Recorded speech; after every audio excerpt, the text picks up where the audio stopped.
31 December সেই বৈষম্য বিরোধী ছাত্র আন্দোলনের ওনারা 5ই আগস্টের একটা তথা ঘোষণাপত্র পাঠ করবেন। তো এই ঘোষণাপত্রে কি কি আছে তা সম্মুখে আসছে, আমরা দেখতে পেয়েছি। তো এখন আপনার বিপ্লবী সরকার যদি গঠিত হতো, যেহেতু বিপ্লবী সরকার হয়নি, 6 মাস অতিবাহিত হয়ে গেছে, এখন ওনারা চাচ্ছে যে 5ই আগস্ট থেকেই কালকের যে ঘোষণাপত্র এটা 5ই আগস্ট থেকে কার্যকরী করার মতো কিছু একটা করছে। আপনি এটাকে কিভাবে দেখছেন, কেমন দেখছেন?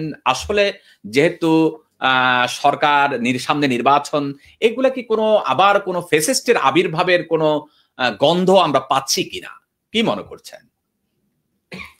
প্রথমে আমি একটু সংশোধন করতে চাই যে আমি বলি নাই যে শান্তিপূর্ণভাবে, আমি বলছি কিছুটা শান্তিপূর্ণভাবে ক্ষমতা হস্তান্তর হয়েছে। এই জন্য বলেছি যেখানে আমার নেতা জনাব তারেক রহমান বলেছেন যেখানে মিলিয়ন মানুষ হত্যা করার কথা ছিল, সেখানে আমরা খুব সঙ্গে সঙ্গে এই আমাদের বিএনপির যে সহযোগিতা ছিল পেছন থেকে এবং বলিষ্ঠ নেতৃত্ব যে তারেক রহমান দিয়েছে, সেই কারণে এই হত্যাযজ্ঞ বাংলাদেশে হয় নাই। এবং শুধুমাত্র এই সাহসী তরুণ ছাত্র জনতার নেতৃত্বের কারণে এবং ওই সময়ে তাদের পদক্ষেপের কারণে আজকে বাংলাদেশ হাসিনা মুক্ত, আওয়ামী লীগ মুক্ত দেশ, স্বাধীন দেশ দেখতে পেয়েছে।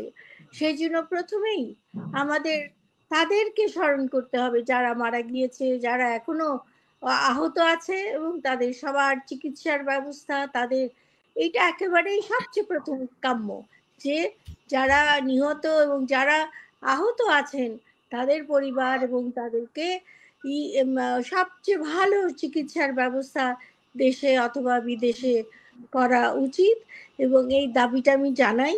তবে দেশে আজকে এই এই যে আমরা কথা বলতে পারতেছি, এটা একেবারেই সম্ভব ছিল না। আমরা 17 বছর কোনো কথা বলতে পারি নাই। আমাদের কোনো নেতা মওদুদ সাহেব বাড়ি থেকে বাইরে যেতে পারেন নাই, ঈদের জামাতে অংশগ্রহণ করতে পারেন নাই। আমাদের বাদ দিয়ে রাতের অন্ধকারে ভোট দিয়ে আওয়ামী লীগ নির্বাচিত হয়েছে। এটা আমরা কল্পনা করতে পারি নাই যে আমরা হাসিনাকে এর দেশকে মুক্ত করতে পারবো। সেই জন্য আল্লাহ তাআলার অশেষ রহমত, সেইটা আমি সবচেয়ে আগে স্মরণ করি। কালকে কি হবে না হবে, আমার ছেলেরা, আমার ইউনিভার্সিটির ছেলেরা, এরা রক্ত দিয়েছে, এরা আরো রক্ত দিতে প্রস্তুত। কিন্তু আমাদের মনে থাকতে হবে, আমরা যারা অভিভাবক, আমরা যারা রাজনীতিবিদ, আমাদের কিন্তু ধৈর্য ধরতে হবে, তাদের কথা শুনতে হবে, তাদের কথা মানতে হবে। এবং আমি মনে করি যে ছাত্র জনতার দাবির সঙ্গে অন্তত বিএনপির কোনো ভেদাভেদ নাই। বিএনপির থেকে যে বলিষ্ঠ নেতৃত্ব তারেক সাহেব দিয়েছেন, সেই নেতৃত্বের কারণে আমরা মনে করি যে সামনের দিকে আমরা এগিয়ে যেতে পারবো। গণতন্ত্র মানেই শুধু যে একটা ভোট দিয়ে রাতারাতি সরকার গঠন করে না, সেটা না। গণতন্ত্র মানে ভোটের জন্য একটা লেভেল প্লেইং ফিল্ড তৈরি করতে হবে, যাতে যারা নির্বাচন করবে সবাই একটা সমান সুযোগ থাকে। সেই সঙ্গে আমাদের যারা এই যে আমার নির্বাচন কমিশনকে আবার নতুন করে গড়ে তুলতে হবে, এইসব করতে সময় লাগে। আপনারা হয়তো জানেন না, নোয়াখালী 5 আসনের আমি যেখানে প্রার্থী, সেখানে এখন পর্যন্ত কোনো অস্ত্র অভিযান হয় নাই এবং আওয়ামী লীগের ঘরে ঘরে অস্ত্র এবং টাকা পয়সা আছে। সুতরাং একেবারে মুহূর্তের মধ্যে আমাদের ঘোষণা দিয়ে নির্বাচন করা ঠিক হবে না, যতক্ষণ না পর্যন্ত যেইটুকু সংস্কার প্রয়োজন সেই সংস্কারগুলো হচ্ছে বিশেষ করে অ্যাডমিনিস্ট্রেশন থেকে, বিশেষ করে পুলিশের কাছ থেকে, বিশেষ করে নতুন সরকারের কাছ থেকে, সেই জন্য এগুলো আমাদের একটু ধীরে দেখে শুনতে নিতে হবে। কারণ আমরা আরেকটা আওয়ামী লীগ চাই না। আমরা চাই দেশে যাতে সুষ্ঠু নির্বাচন পরিচালনা হয় এবং তার মাধ্যমে জনগণের কণ্ঠ যেন উঠে আসে। এখানে জনগণই হলো আমাদের আসল আফা, আমি আপনার কাছে জানতে চাই, আপনি যা বলছেন ঠিক আছে, সবকিছু ঠিক আছে, কিন্তু আপনি আগামী কালকের যে ঘোষণাপত্রটি আমি দেখেছি, আপনি দেখেছেন কিনা জানি না, আপনি এখন কিন্তু বাংলাদেশ থেকে কলম্বিয়াতে আছেন। সাপোজ আপনি এখন কলম্বিয়াতে আছেন, তো আপনি কিন্তু কাউকে না জানিয়ে আপনি কলম্বিয়াতে অবস্থান করছেন। এখন আপনার পরিবার কিভাবে জানবে যে আপনি এই কলম্বিয়াতে আছেন যদি না জানিয়ে যান? এবং কলম্বিয়াতে 5-6 মাস থাইকা আপনি আবার বাংলাদেশে যাইয়া বললেন যে আমি এত তারিখে চলে গিয়েছিলাম। তো আজকে থেকেই কিন্তু তোমরা আমি বা সরকার বা যেখানে যেখানে আছে আপনি রিপোর্ট করলেন ওই দিন থেকে। এটা কি সম্ভব? এখন ছাত্র যে কালকের ঘোষণাপত্র ওইটাও আছে যে 6 মাস আগে ছাত্র বিপ্লব হয়েছে, এখন ওই দিন থেকে 5 আগস্ট থেকেই কার্যকর করতে হবে। এটাকে কিভাবে মূল্যায়ন করবেন? আচ্ছা, প্রথমত আমি না জানিয়ে আসি নাই। আমি 3টা আন্তর্জাতিক সম্মেলনে, জাতিসংঘের 3টা গুরুত্বপূর্ণ ক্লাইমেট চেঞ্জ, ডেজার্টিফিকেশন এবং বিভিন্ন আবহাওয়াবিদের যেসব কপ মিটিং হয়েছে সেগুলোতে বহু আগের থেকেই আমি একজন IUCN এর নির্বাচিত কাউন্সিলর হিসেবে আমন্ত্রিত হয়েছি এবং আমি জানিয়ে এসেছি যে এই ডিসেম্বর মাস আমি দেশে থাকবো না। সেটা কোনো না জানার কোনো কারণ নাই এবং এই সময়টাও আমাকে দিতে হবে যে আমরা দেখতে চাচ্ছি দেশে কি হবে। তবে আমার অনুরোধ হলো ছাত্র জনতা যেটাই প্রকাশ করুক, এই সুযোগে তারা যেন সরকারের গ্রহণযোগ্যতাটা মেনে নেয়। কারণ যে কেউ আসলে কিন্তু পৃথিবীর লোকজন, পৃথিবীর রাষ্ট্র, জাতিসংঘ মেনে নিত না যদি না ডক্টর মোহাম্মদ ইউনূস আমাদের নেতৃত্ব দিতেন। এটা মনে রাখতে হবে।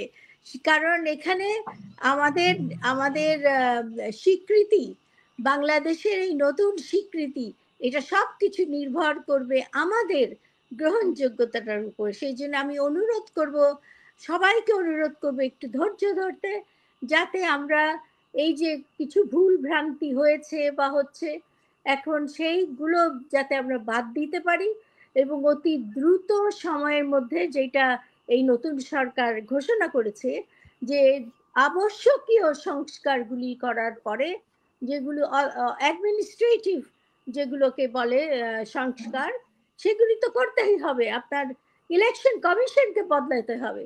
আপনার যেইভাবে ইলেকশন নির্বাচিত হওয়ার জন্য একেবারে ডিসি পর্যায়ে যেই সব ক্ষমতা দেওয়া হয়েছিল, এগুলোকে আবার বিবেচনা করতে হবে। হ্যাঁ, ধন্যবাদ।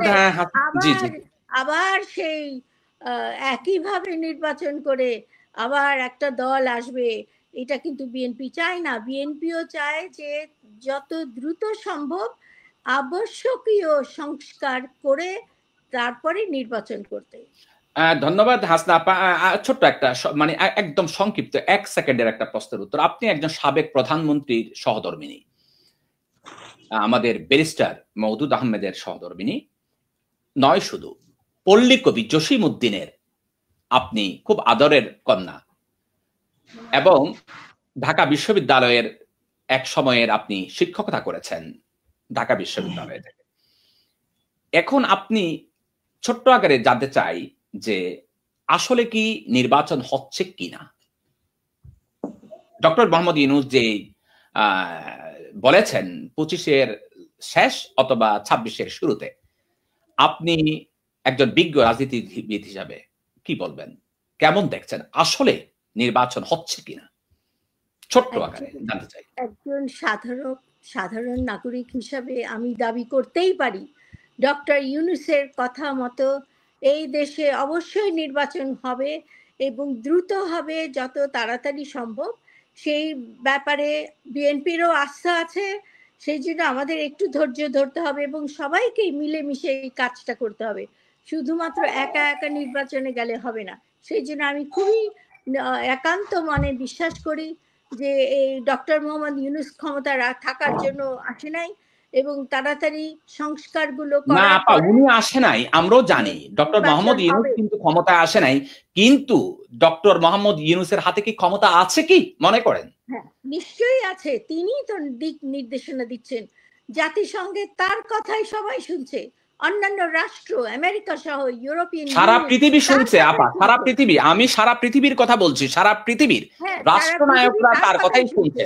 কিন্তু সারা বাংলাদেশের যে পৃথিবী তার কথাই বর্তমান শুনছে। রাজনীতি, বাংলাদেশের ছাত্ররা কি তার কথা শুনছে মনে করেন? বাংলাদেশের ছাত্ররা নিশ্চয়ই তার কথা শুনছে, তাকে সম্মান করে, এবং এখানে কেউ নাই যে তাকে সম্মান করে না। এখন ছাত্রদের দাবিও আমাদের শুনতে হবে, কালকে কি হবে না হবে অগ্রিম জানার আপনারও অধিকার নাই, আমারও নাই। তবে আমি মনে করি যেন ছাত্র জনতা, আমার ছেলেরা যাতে বুঝে শুনে তারা দাবি জানাবে, এবং তারা জানে যেখানে আমাদের অনেক প্রতিবন্ধকতা আছে, সেই জন্য আমরা ইচ্ছা করলেই রাতারাতি ইলেকশন দিলে আবার সেই একই ফল হবে। আমাদের ধৈর্য ধরতে হবে। আমি আবারও বলতেছি যে আমার এলাকা নোয়াখালী 5 আসনে এখন পর্যন্ত অ্যাডমিনিস্ট্রেশন বাংলাদেশের মানুষের পক্ষে নাই। তারা এখন অস্ত্র অভিযান করতে পারে নাই কেন, এই প্রশ্ন আমার। এবং ঘরে ঘরে অস্ত্র টাকা আছে আওয়ামী লীগের, সেগুলোতে আমাদের অবশ্যই জবাব ধন্যবাদ দিতে হবে। হাসনা আপা, আপনার কাছে আমরা